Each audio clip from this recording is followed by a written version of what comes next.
ayın 20'si iyulda bir həftə bundan qabaq gəlib bizə daxil olub bu şikayət ərizəsi. İmişli rayonunun Şahverdilik kəndindən gəlib.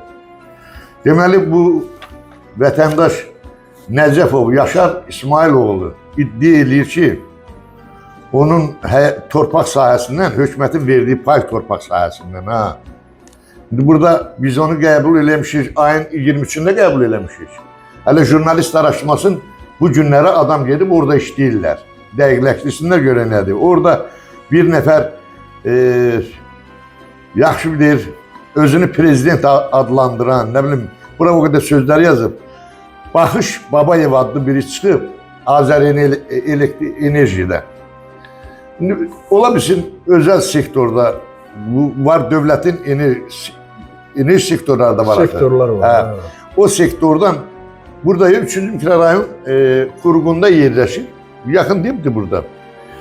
Deməli, bu şəxs onun torpağının içərisindən 60.000 kilovatlıq dirəklər çəkdirib. Bunu torpağından gedir. Çox maraqlısı bilirsiniz, burada elə şey yazır. Deyir, Uran hüquqşünasına icra hakimiyyətinə müraciət edib, rəsmi qaydada müraciət edirəm ki, qardaş, burada mənə dəyən ziyan ödənilməlidir axı. Bunlar deyib, bəli, ödənməlidir, 120 bin sənə pul veriləcək. İndi Uran hüquqşünası çağıb, Zeygəm adlı birisidir. Deyib, sənə 120 bin bunlar pul vermək üçün, sən onun nə qədərsin bizə verəcəksin? Bu da qaydı, 20 bin verərəm də sizə. Deyib, yox, 80 bin vergindən sənə köməklik edən ala pul. İndiyə kimi də ala bilmir. Torpağında da düz geçsə yaxşıdır. Bir var dövlət liniyası. İndi başqa, indi Cəbrayıl liniyasında çəkiblər. Deməli, 40 minlik kilovat bir stolba xətti gedir. Bir dənə çarpaz gedir.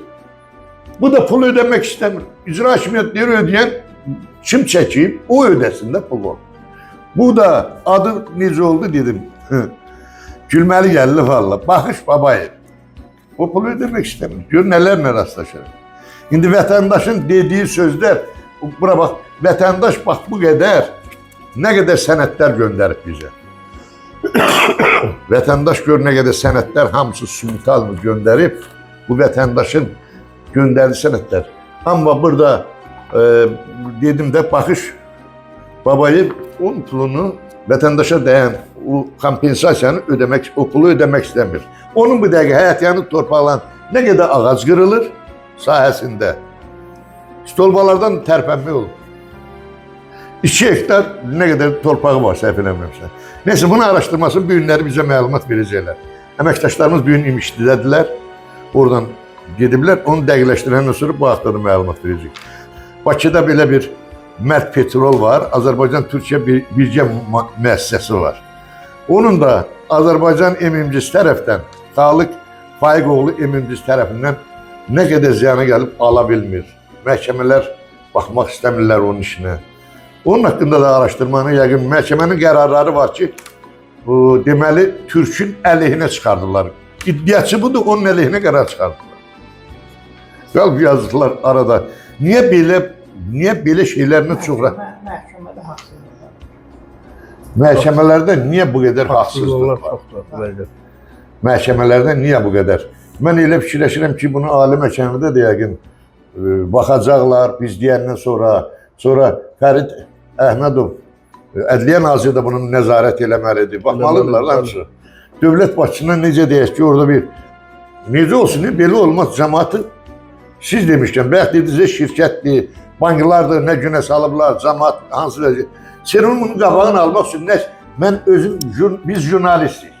Biz sadəcə jurnalist araşdırmamızı dövlətə çıxa bilərik. Amma son axırıncı 1-2 ildə məhkəmələr haqqında heç bir müsbət qərar çıxarılmır. Bəli. İrəliləyiş də yoxdur. Yoxdur, əvvəl bəli. Necə istəyirlər, elə də qərar çıxardırlar. Banklarda ümumiyyətlə dözülməz bir haldır. Faiz söhbəti var. O dəhşət. Sonra adın verilib. 5-10 ildir cəmaatı alladırlar. O nədir? Avtomobil yolları dövlət agentliyi. Yol çəkmirsən cəmaata, ya o həmən yaşadığı propiskadan çıxardıbsan, ya onu evinə təmin elə. Ya da evin əvəzinə kompensasiyasını ver. Onu da vermir. Hamısı bir-birinin üstündə. Elə bir qəşəng qurum yaradıblar.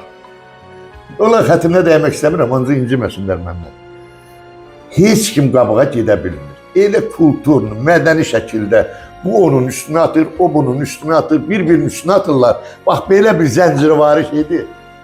Cəmaat özü bezir, axırda deyir, vallahi istəmirəm. Ay sağ ol. Cəmaatı belə bezdirirlər. Bax, belə şeylər var. Çox Bax, dəyəm şikayətlər görürəm, mən belə. Odur. Səhərdən bəyə danışdı, reabilitasiya mərkəzindən 2 ilə yaxındır, bax, bu qadındır adı. Dadaşova Nəzakət. Həm böyrək xəstədir, həm də bu xanım 2 ilə yaxındır. Əvvəl 2-ci qrup əlil olub. İndi ala bilmir. İndi nevrocərrahiyyədən də sənəd veriblər ki, sənin başında da bir xəstəlik var. Əlil olub, indi vermirlər. Kimə müraciət? Bizə də müraciət edib. Biz də rəsmi qaydada müraciət eləmişik. Axırıncı dəfə bir də müraciət edək. Axırıncı sənədlərin toplusuna müraciət edək, görək. Bunlar nə demək istəyirlər? Nə demək istəyirlər? Bunun bir girişi çıxışı olmalıdır. Cəmaata cavab verin də. Çox incidirlər. Əlilliklə bağlı. Mən son zamanlar efirlərdə çox baxıram. Bizim ən çox, doğrudan mənim üçün acılı, ağrısı gələn Əmək və Əhalinin Sosial Müdafiəsi Nazirliyi qabağında indi Sahil Babiyev axtarla bilmirəm. Bizim qazilərimizi çox incidirlər. Bizim qazilərimizi, veteranlarımızı, keçmiş hərbiçilərimizi incidirlər, çox incidirlər. Bunun da sonu olmalıdır. Baxmayaraq ki, hər şey üçün onlara borcluyuq. Biz indi bir dəqiqə müstəqil dövlətik. Heç kimlə asıl deyilik. Çətinliklə şəhərlərimizi, kəndlərimizi qururuq, yaradırıq. Qururuq, yaradırıq. Hələ heç kim bilmir, hardan gəlir. Hardan o vəsait gəlir. Dövlətin nə qədər borcu var. Nə qədər dövlət başçısı dünya miqyasını tanıtdığına görə investorları dəvət edir Azərbaycana, gəlin eləyin. Yəni ilkin vəziyyətdə cəmaatı biz qayıdış planını hazırlayırıq ki, cəmaat gedib evlərində yaşasınlar, evlərinə qayıtsınlar. Çətindir. İndi burada nə edirlər? Buradan kupon alırlar Qaçqın Tomdan. Gedirlər evindən təmin olunurlar. Qarabağda. Təmin olunandan sonra nə edirlər bunlar? Götürürlər yorğan, döşək, palazı həyətə sərirlər. Qapını bağlayırlar, gəlirlər Bakıya təzədən. Gəlirlər Bakıya, orada da heç kim yaşamır. İstəyən yağış yasın, qalıb elə. Bunlardan soruşan yoxdur. Niyə qayıdırsınız? Nədir probleminiz? Dövlət onsuz da sizin arxanızdan bir vaxt var idi, deyirdik, ölür, kaş o torpağa gidiyor, orada ölək. Orada qurbandır. Onlar həmən həyatı yaşayırıq da. Şükür Allah, özümüz müstəqil dövlət indi, müstəqil delmitasiya məsələləri həll olunur. Bir qələbə çalmış bir dövlətin nümayəndələri, başımız dik tutub fəxrlə deyirik ki, Qarabağ bizimdir, bizim Qarabağ bölgəsi sayırıq, bölmürük, şəhərlərimiz gündən günə qurulur, nə qədər tunellərimiz tikilir. Amma gəl, o şikayət vermişdi, bizim o kriminal bölmənin rəisi Günel Atayev'nin keçən dəfə 3 gün bundan qabaq gətirdiyi izahata baxıram, deyir, müəllim, o həkimləri təkmilləşdirməyin üstü var, orada, deyir, yasamalda ya. Deyir, orada o qədər kolxoz bazarı düzəldiblər. Oranın görəsən yiyəsi yoxdur. Mənə irad verir, yazılı şəkildə göstərir xanım Atayeva. Deyir, Əjdər müəllim, ora ancaq bir dənə Qaçqın Kovu, həmən bina yoxdur. Deyir, bir dənə siyahı versin ki, burada 10 dənə qaçqın yaşayır. Burada böyük problem yoxdur. Və 10 dənənin də üstünə düşsün.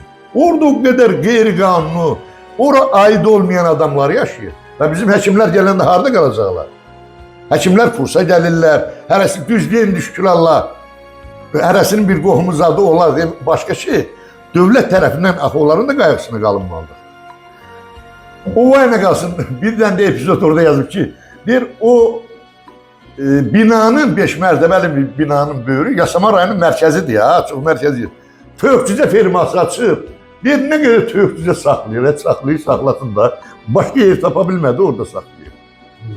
Bizim gözəl şəhərimizin gözəlliyinə manisini törədir. Yeri cəmaat deyir ki, orada yaşayan ərazidə deyir, iyidən dayanmalı deyir. Bu qadın onu kim saxlayırsa, qadın xayladı deyir, mən heç kim qabağında at oynada bilməm, əcəb eləyirəm də saxlayır.